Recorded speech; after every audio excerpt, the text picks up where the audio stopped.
Have you been following the candy bar drama? Anyway, I'll summarize as quickly as I can. The Reese's Chocolate Air accused Hershey of changing the recipe for peanut butter cups. Hershey said they did not change the original cups, but they do use different formulations for different product extensions.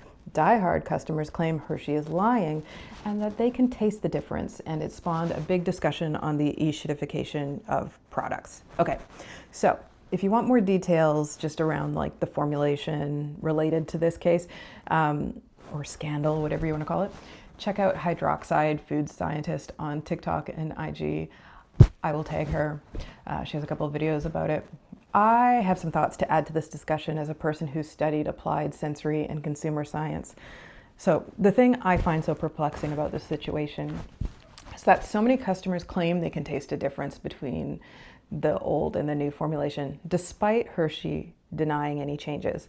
The reason this piques my interest is that companies like Hershey will typically do extensive testing before launching a reformulation, especially for a core product like peanut butter cups.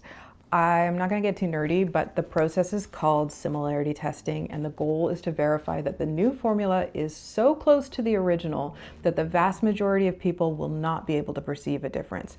And this is done by assembling and training a panel of tasters and having them do these very specific tests and analyzing the results of these tests against statistical tables.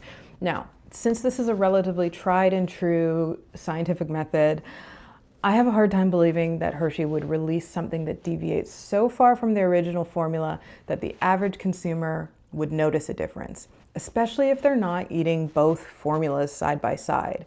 I'm not trying to suggest that people are lying about what they perceive, but I also think nostalgia and suggestibility are really big factors here. Anyway, mass market chocolate is an ethical minefield, and I'm not here to defend Hershey at all. Also, I'm not here to criticize consumers because I am actually a Cadbury cream egg truther, because they are definitely smaller than when I was a kid, and I am fuming mad about it, even though I don't think I could eat a whole one, like even the size they are now. Anyway, try to buy better chocolate. That's what I've got to say. Bye.